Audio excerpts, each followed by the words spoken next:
Pemkab Pali lakukan sosialisasi ke sejumlah PKL di Pasar Inpres Pendopo untuk tidak berjualan di trotoar dan bahu jalan.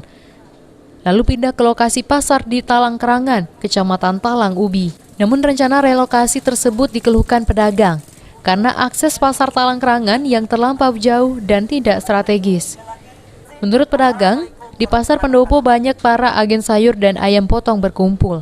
Sedangkan di Pasar Talang Kerangan kondisinya sepi, serta para pedagang masih takut datang karena kondisi keamanan.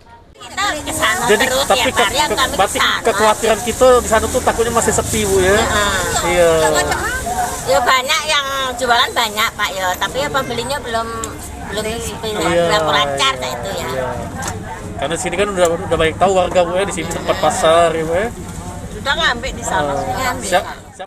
Atas keluhan pedagang tersebut, Kabid Dinas Perdagangan Pali mengungkapkan, para pedagang akan ditempatkan di lokasi yang lebih layak, serta mereka akan menggratiskan retribusi untuk pedagang selama 3 bulan, dan juga akan menyiapkan pos keamanan dan menyiagakan petugas keamanan di sana.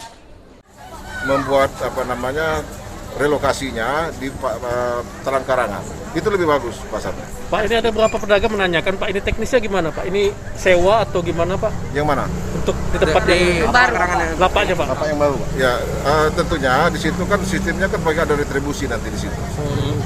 Itu sudah ada yang mendaftar. Jadi kalau pada yang merasakan bahwa itu bagi bertanya, saya agak heran karena hampir separuh sudah banyak mendaftar, sudah ada yang pindah.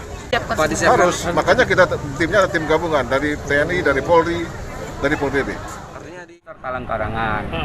Yang karena di sini setiap yang tempat yang tidak untuk berdagang tidak boleh untuk berdagang. Pak, untuk jumlah tempat dan syarat-syarat apa nih, Pak, yang dibutuhkan untuk tempat di sana itu ada untuk 207 pedagang dan syarat-syarat untuk saat ini ya hanya KTP dan buat permohonan dan pernyataan itu saja. Tidak ada syarat-syarat lain, tidak ada sewa menyewa karena itu memang dari kita pemerintah. Untuk pembayaran retribusi 3 bulan awal ini digratiskan. Pemkab Pali sendiri akan lakukan penertiban ke pedagang yang berjualan di tempat yang bukan semestinya. Aji, PAL TV.